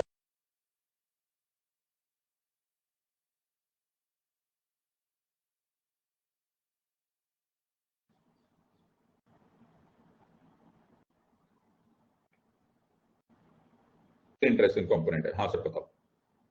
हम जो टॉपिक कर रहे हैं, हम कर रहे हैं यूनियन एग्जीक्यूटिव का. ओ सर ये आपने खबर दी सर, हमको पहले पता नहीं थी. हम क्या पढ़ रहे हैं sir? Union executive. Yes or no? हाँ सर, हम लोग कर रहे हैं यूनियन एग्जीक्यूटिव। अब ध्यान से सुनना मेरी बात, हम लोग क्या कर रहे हैं सर? हम यूनियन एग्जीक्यूटिव कर रहे हैं। क्या कर रहे हैं सर? यूनियन एग्जीक्यूटिव कर रहे हैं यार, हाथ दोगे यार। सबको समझ आ रहा है कि नहीं? एवरीवन कैन हियर मी और नॉट? हाँ सर।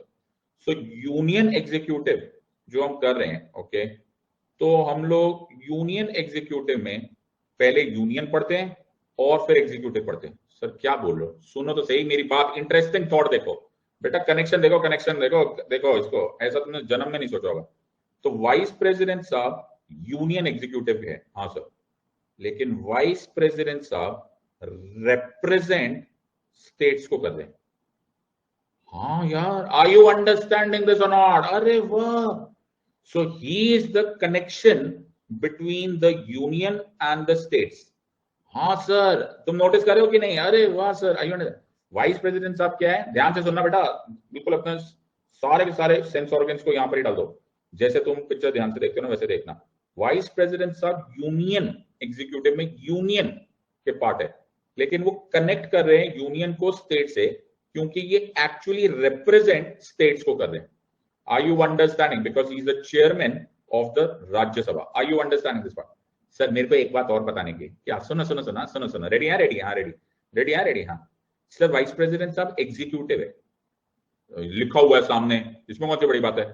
वाइस प्रेसिडेंट साहब एग्जीक्यूटिव है, लेकिन he is the chairman of the legislative body called as Rajya Sabha. Uri Baba! In other words, he is also connecting between the executive and the legislature.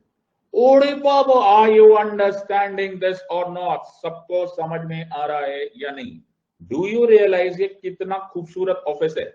He is the connection between the union and the states. He is also the connection between the executive and the legislative. सबको समझ में आ रहा है या नहीं आ रहा है? सर ये बहुत ही इंटरेस्टिंग है, और अभी कहानी खत्म नहीं हुई। ओके, अब कहानी क्या खत्म? जब प्रेसिडेंट साहब का ऑफिस वेकेंट होता है, जब प्रेसिडेंट साहब का ऑफिस वेकेंट होता है, तो he will also act as the acting president of India. हाँ सर, आर यू अंडरस्टैंडिंग? यानी कि he is also the connection between executive and executive. हाँ सर, ये सारे कनेक्शन है। Are you understanding this or not?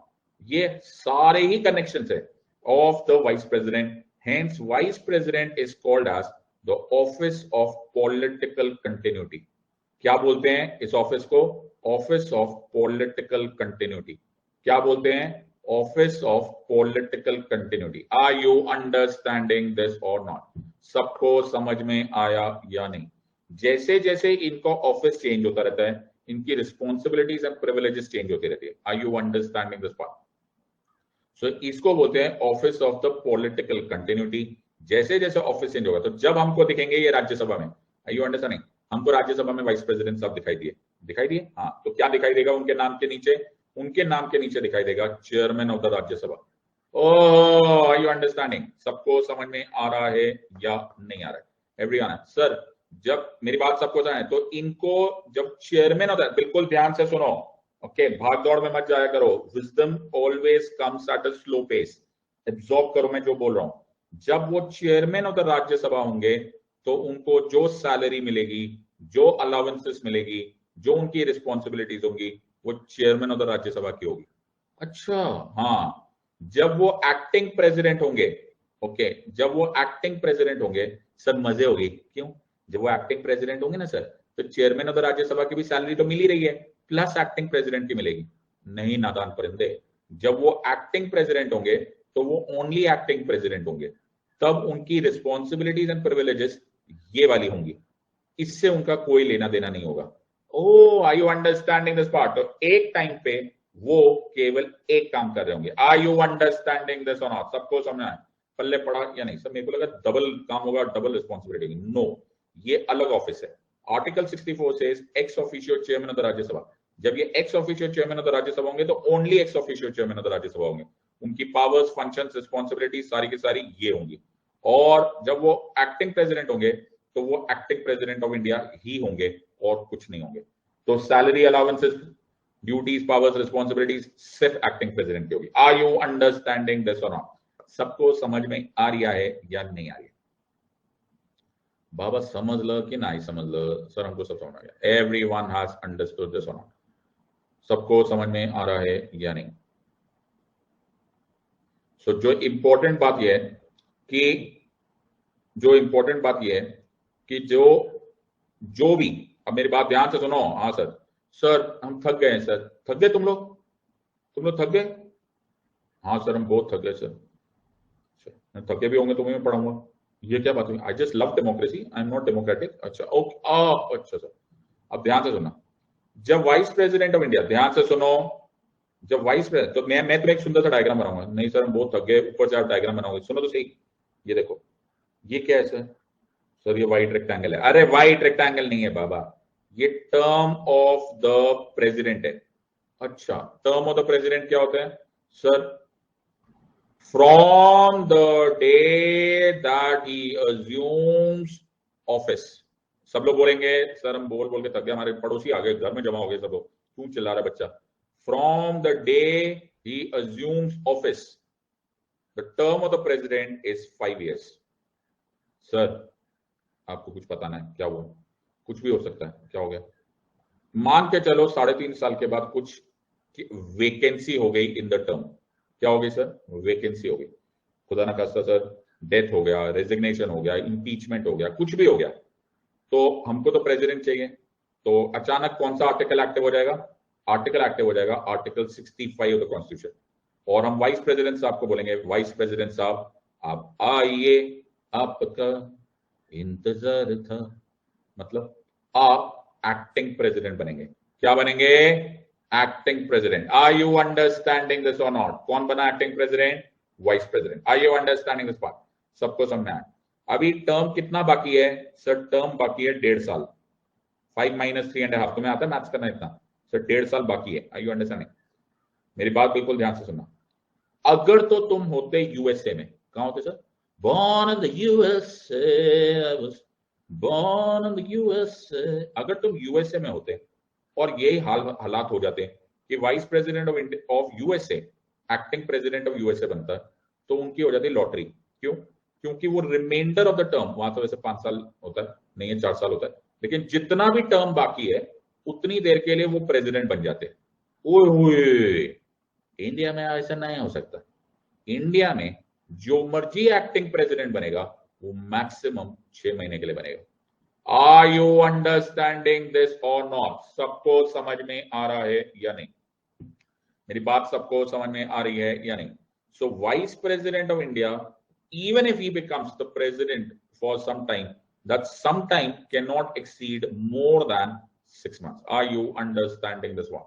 So the vice president of India as acting president under article 65, कभी भी casual vacancy हो जाए the president by reason of death, resignation, removal or otherwise, until a new president is elected as soon as practicable and in no case later than 6 months from the date of occurrence of this vacancy।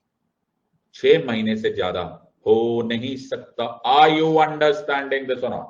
पल्ले पड़ा या नहीं पड़ा? Are you understanding this or not? सबको समझ में आया? Sir हमको समझ में आ गया। क्या समझ में आ गया?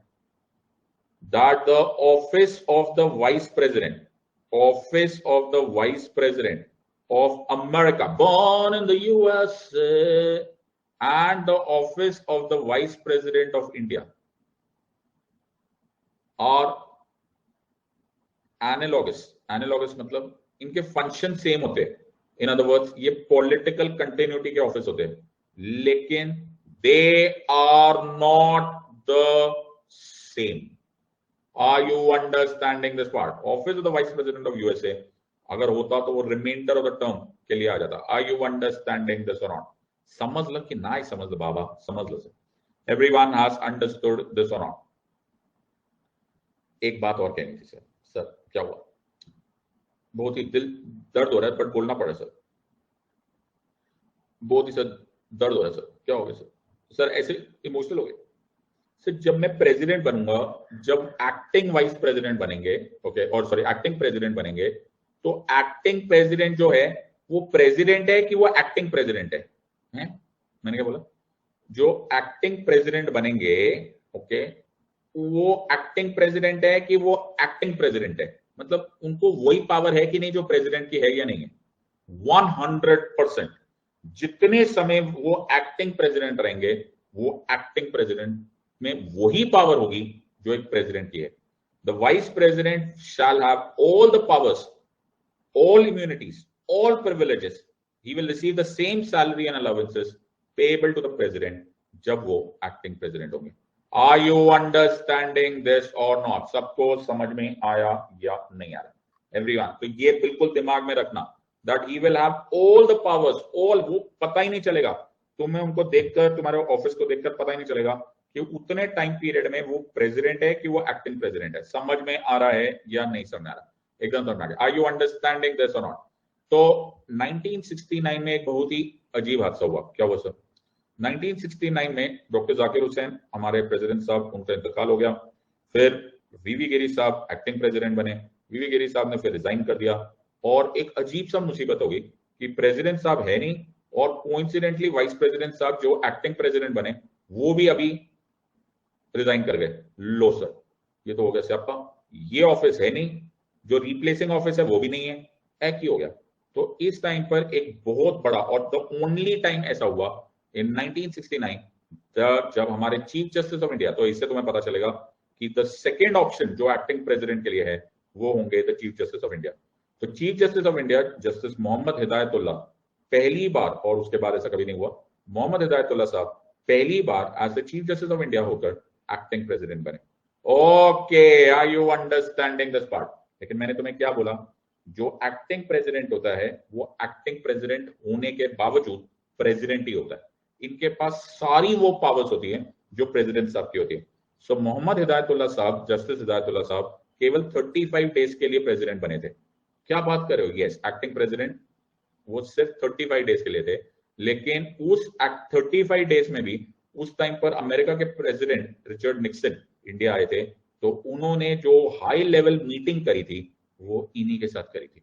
Are you understanding this or not? सबको समझ में आ रहा है या नहीं आ रही है? Are you understanding? सो ये वो फोटोग्राफ थी। Okay, so during this brief stint at the Rashtrapati Bhavan, chief justice Mohammad Hidayatullah even hosted US president Richard Nixon. ऐसा पढ़ते हैं सब्जेक्ट। तो are you understanding this or not? सबको समझ में आ रहा है या नहीं आ रही है? Everyone has understood this part? समझ में आ रहा है या नहीं समझ? तो Chief Justice Mohammad Hidayatullah Saab was the acting president, okay, was the acting president, and उनके पास सारी वो पावर्स थी। तुम्हें मोहम्मद हिदायतुल्ला साहब के बारे में एक चीज और मालूम होनी चाहिए कि he is the only man in India जो चीफ जस्टिस ऑफ इंडिया भी थे, हाँ, एक्टिंग प्रेसिडेंट भी थे, और उसके बाद ये वाइस प्रेसिडेंट भी बने। क्या बात कर रहे हो? Yes, so he was everything. So during his term as Chief Justice of India, the then President of India, Dr. Zakir Hussain, died suddenly. V.V. Giri Saab retired, and he is the only one. Okay, he's a big man. I hope you are understanding. He's the only person to have served in all three offices as Chief Justice of India, President of India, and the Vice President of India. Are you understanding this or not? तो Golaknath case के जज भी यही थे, अगर तुम्हें याद है। So Mohammad Hidayatullah, 6th Vice President of India, Acting President of India, and the 11th Chief Justice of India. वाह, कमाल है ना? ओहो, यू अंडरस्टैंड? सबको समझ में आ रहा है या नहीं? ऐसे सब्जेक्ट को समझा करो, सब्जेक्ट को रटो मत, अब्सॉर्ब करो। ये तुम्हारे देश का मामला है, तुम्हारे देश की राज व्यवस्था का मामला है। You should know everything about it. Everyone has understood this or not? सबको समझ में आ रहा है या नहीं समझ आ रहा है? Everyone has understood? Yes sir. अब मेरे को एक सर रहने दो सर, मेरे को एक सुंदर सा diagram banana, please please sir. ये डायग्राम नहीं सही जाते आपके यार। नहीं यार, सुनो ना, मैं बहुत अच्छा डायग्राम बनाऊंगा, आपकी बहुत सुंदर वाला बनाऊंगा। अच्छा सुनो, ओके, ओई हुई, मेरे को आर्किटेक्ट होना चाहिए था। ओके, देखो बहुत ही स्ट्रेट लाइन है, देखा तुमने? अरे वाह, क्या स्ट्रेट लाइन है। ओके, ओई हुई, देखो, ओई हुई, बहुत ही बढ़िया। नजर मत लगाना। अच्छा ठीक है सर, ये क्या है सर? प्रेसिडेंट। ये क्या है सर? Vice president. अच्छा, जब प्रेसिडेंट साहब के ऑफिस में कैजुअल वैकेंसी हो जाती है, ओहो, तो वाइस प्रेसिडेंट साहब आते हैं और हम गाना गाते हैं, आइए आपका इंतजार था, आर्टिकल 65 में। तो ही becomes the acting president of India. Sir सबको सर, जो हादसा इधर हो सकता है वो हादसा उधर भी हो सकता है। इन अदर वर्ड्स, कैजुअल वैकेंसी तो सर वाइस प्रेसिडेंट की भी हो सकती है, आपको मैंने सेम रीजन है। यहां भी हो सकती है bye death, resignation, yes or no. यहां भी हो सकती है बाय रिमूवल और इम्पीचमेंट, या यहां भी ऐसा हो सकता है सर, होने को तो सब जगह हो सकता है। डेथ यहां भी हो सकती है, रेजिग्नेशन इधर भी हो सकती है। ओके, यहाँ भी रिमूवल हो सकता है, तो सर यहाँ भी तो वैकेंसी होगी ना सर। हाँ, तो सर ये यहां से ध्यान से सुनना, मैथ्स देखना, मैथ्स, इनको कुछ हुआ तो ये बन गए एक्टिंग प्रेसिडेंट। ये सब क्वेश्चन ये है कि अगर इनको कुछ हुआ तो कौन बनेगा एक्टिंग वाइस प्रेसिडेंट? ओए ओए सर, यही तो क्वेश्चन है, तो कौन बनेगा एक्टिंग वाइस प्रेसिडेंट? ओके, जल्दी आंसर दो, जल्दी आंसर दो। चंदन बोला सीजीआई, तुषार बोला सीजीआई, बहुत ही बढ़िया, बहुत ही बढ़िया, बहुत ही बढ़िया, सीजीआई, सीजीआई। ओए ओए, ये तुम लोगों को किसी ने बताया है कि तुमने अपना ही परम ज्ञान का आनंद से तुमने इसको इन्वेंट किया? सर ये हमने अभी अभी इन्वेंट किया है सर। कभी कभी ना सर घर में ना खाना नहीं होता ना, तो हम लोग पुरानी सब्जी है ना, पिछले रात की बची हुई सब्जी को है ना ऐसे पराठे में मिला के ना मम्मी नया खाना बना देती है। वैसे ही सर हमने खुद ही इन्वेंट किया सर। ऐसा पढ़ना वढ़ना थोड़ा जरूरी होता है, हमने खुद ही इन्वेंट कर दिया, हमने खुद ही लिख दिया सीजीआई, ऐसा हमने खुद ही लिख दिया। हमने बोला हम हमारी मर्जी, हम जो मर्जी करेंगे। Okay okay sir, very good sir, ये सब हमारी मर्जी है, वेरी गुड। क्योंकि मेरा बच्चा ये ज्ञान जो तुम्हें परम ज्ञान आया है ये सिर्फ तुम्हें मालूम है। क्यों? क्योंकि द कॉन्स्टिट्यूशन ऑफ इंडिया में ऐसा कुछ भी नहीं लिखा हुआ। क्या? The constitution of India is absolutely silent about who will be the acting vice president. तो जो तुमने ये परम ज्ञान का तुम्हें अनुभूति हुई है, हाँ सर, सर हम पूरी रात ऐसे ध्यान मुद्रा में थे इसलिए हमको ये परम ज्ञान मिला। ओके, तो हमको तो जैसे हम तो इन्वेंट कर लेते सर, कुछ पढ़ लेते हम कुछ इन्वेंट कर लेते, बट याद रखना बेटा, the constitution of India is silent on who performs the duties of the vice president when a vacancy occurs. In other words, acting vice president के बारे में कुछ भी नहीं लिखा हुआ कॉन्स्टिट्यूशन में, और ये आज तक हिंदुस्तान में किसी को ये बात पता नहीं है कि एक्टिंग वाइस प्रेसिडेंट नाम का क्या होता है। Nobody knows this, nobody has done this, it has never happened and constitution is silent. लेकिन मेरे स्टूडेंट देखो, ओए ओए, मेरे स्टूडेंट ने इन्वेंट कर दिया। ओह, तो ये इन्वेंट बंद कर दो भैया, now you understand. Okay sir, जो किसी को नहीं आता था वो हमारे स्टूडेंट्स को आया सर। चाय की टपरी पे ऐसे ऐसे ज्ञान बढ़ते हैं ना sir. Okay sir, alright sir, सबको ऑलराइट, सबको पल्ले पड़ा ना सर। इन्वेंट, कॉन्फिडेंस देखा था सर। सर ऐसे मत बोला करो सर, आप कॉन्फिडेंस देखो हमारा, मतलब कॉन्स्टिट्यूशन में नहीं लिखा हुआ, कहीं नहीं लिखा, लेकिन हमारा कॉन्फिडेंस देखो सर, कॉन्फिडेंस की दाद दो सर हमारी। ओके, सो बेटा अगर क्वेश्चन आएगा कि who shall be the acting vice president of India, तो कृपा करके अपना ज्ञान मत बांटना। ओके, लिख कर आ जाना और यही वर्ड लिख कर आना, constitution is silent about who shall be the acting vice president. समझ में आया? तो ज्यादा ज्ञान मत बांटना, 100 रुपए के सब पूरा के पूरे वो फूफा जी वाला हाल हो जाएगा। तो हमारे वहां पे फूफा जी होते, तुम्हें मतलब? हाँ सर, बारात में ना फूफा जी आते हैं, पंजाबियों में बड़े फूफा जी होते, वो ना पूरी बारात में 100 के नोट उड़ाते रहते हैं। 500 के नहीं उड़ाते, 100 के उड़ाते, पर पूरी बारात में उड़ाते। ओके, वो बार बार बोलेंगे ओए हो, अंडरस्टैंडिंग दिस और नॉट? सबको समझ में आ रहा है या नहीं समझ? So everyone is understanding this one. कुछ लोग स्पीकर भी बोल रहे थे, ओहो परम ज्ञानी है। तो कोशिश करो जितने याद रह सकते याद रख लो, but I think you should remember the list of vice presidents of India. तो डॉक्टर राधाकृष्णन से लेकर वेंकैया नायडू साहब तक सब लोगों के नाम याद रख लो। It is better that you remember this part. सबको समझ में आ रहा है या नहीं? Everyone has understood this one. अब आया खतरनाक टॉपिक। सर अब खतरनाक टॉपिक क्या है? सुनते रहो, जो मैं बोल रहा हूं उसको दीवारों पे लिख दो। सर सर अब तो आपने हमारा कॉन्फिडेंस देख ही लिया, हमें आता होगा तो हमें आता होगा, और नहीं भी आता होगा ना, अपुन सर इतने स्टाइल से आंसर देगा ना सर, सामने वाला इंप्रेस हो जाता है सर। कॉन्फिडेंस है अपुन के पास, कॉन्फिडेंस है बहुत ज्यादा।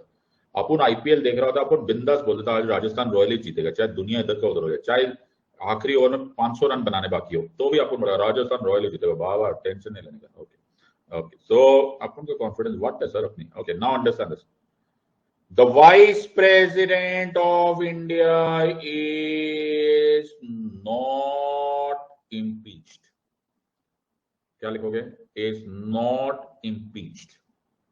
याद रहेगा या नहीं याद रहेगा? Everyone, मैंने क्या बोला? The Vice President of India is not impeached. The Vice President of India is removed. समझ ला कि नहीं समझ ला? Are you understanding? लिख लिया? तो ये जो तुम्हारे सामने स्टडी टेबल के सामने जो दीवार है ना, उसके राइट हैंड साइड पे नीचे के समझ ल कि नहीं समझ ल, आर यू अंडरस्टैंडिंग? लिख लिया, not impeached, he is removed, are you understanding? The same thing can be said, the chairman of the Rajya Sabha, the chairman of the Rajya Sabha is not impeached, he is removed. कैसा? So how will he be removed? Sir एक ही बात है sir, दोनों एक ही बात है। हाँ, वो एक ही बात है। तो the vice president of India is removed, how? पहला step, step number 1, okay, step number 1, you will pass a resolution in the Rajya Sabha, in the Rajya Sabha, in the Rajya Sabha, in the Rajya Sabha, to remove the chairman of the Rajya Sabha. Sir उनका राज्यसभा का chairman है तो पहले तो वही remove करेंगे ना, by effective majority। सबको मेजोरिटीज वाला याद आ रहा है? Yes or no? सबको मेजोरिटी वाला चैप्टर याद आ रहा है? Yes or no? और जो लोगों ने नहीं अटेंड किया है तो कृपा करके भूल भुलैया पार्ट 2 देखना बंद कर दो और प्रीवियस वीडियोस को 3-3 बार देखना स्टार्ट कर दो। इफेक्टिव मेजोरिटी को ही द देन मेजोरिटी बोला जाता है इन द कॉन्स्टिट्यूशन। सबको समझ में आ रहा है या नहीं? सो पहला किधर मोशन मूव पास करने का? सर रेजोल्यूशन पास करने का in the Rajya Sabha bye effective majority. Sir अपुन का चेयरमैन है, केवल अपुन रिमूव करेगा, अपुन राज्यसभा है। नादान परिंदो, पार्लियामेंट में 2 हाउसेस है। स्टेप नंबर 2 होगा, it will be agreed to by the Lok Sabha, agreed by the Lok Sabha. Sir ये अग्रीड बोले तो they must also pass it by simple majority. बात समझ में आ रही है या नहीं आ रही है? सबको समझ में आ रहा है या नहीं आ रहा है? समझ ल कि नहीं समझ ल? Everyone has understood.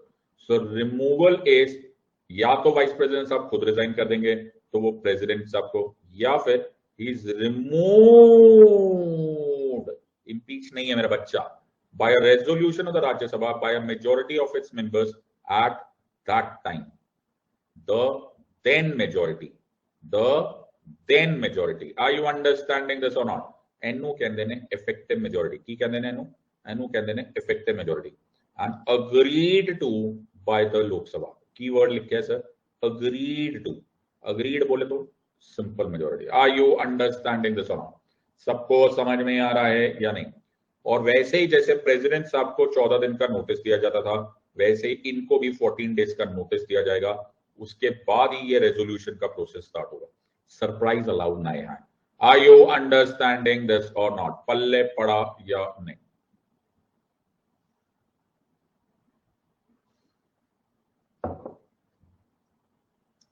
सबको समझ में आ गया? ये सर। सो बहुत बढ़िया, बहुत बढ़िया।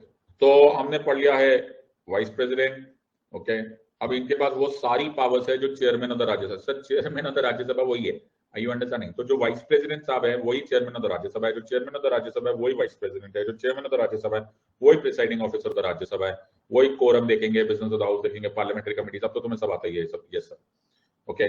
हाउएवर वो स्पीकर से थोड़े से कम होंगे, आई होप तुम्हें मालूम है, because he is not a member of the Rajya Sabha.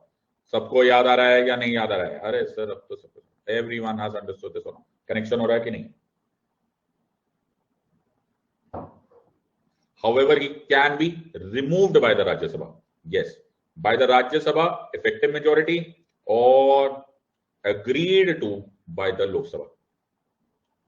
सबको समझ में आ रहा है या नहीं? याद रखना, वाइस प्रेसिडेंट साहब can be re-elected, he can resign, if he resigns to the president. Are you understanding this or not? सबको समझ में आ रहा है या नहीं? सो थोड़ा सा लिमिटेड रोल है। हाँ सर, क्योंकि ये चेयरमैन ऑफ द राज्यसभा है लेकिन ये मेंबर ऑफ द राज्यसभा नहीं है। हाँ सर, ये वाली बात तो है सर, ये चेयरमैन ऑफ द राज्यसभा है, ये मेंबर ऑफ द राज्यसभा नहीं है।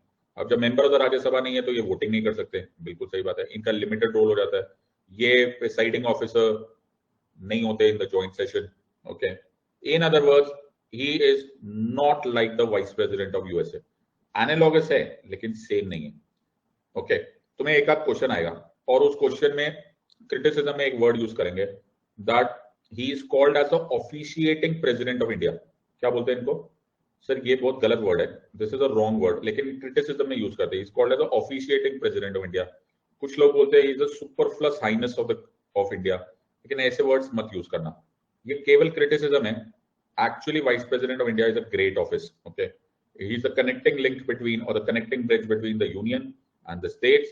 ही is also the connecting bridge between the executive and the legislative. Are you understanding? And the second highest constitutional office of India. ऐसा पढ़ते हैं इस सब्जेक्ट को, समझ में आया या नहीं? 1.5 घंटा लग गया मेरे को वाइस प्रेसिडेंट पढ़ाते पढ़ाते। सबको समझ में आ रहा है या नहीं? सो इसको समराइज कर लो और फिर हम लेंगे 5 मिनट्स का ब्रेक और इंट्रोड्यूस करेंगे प्राइम मिनिस्टर। सबको समझ में आ रहा है या नहीं? So let's take a 5 minutes break and join in 5 minutes.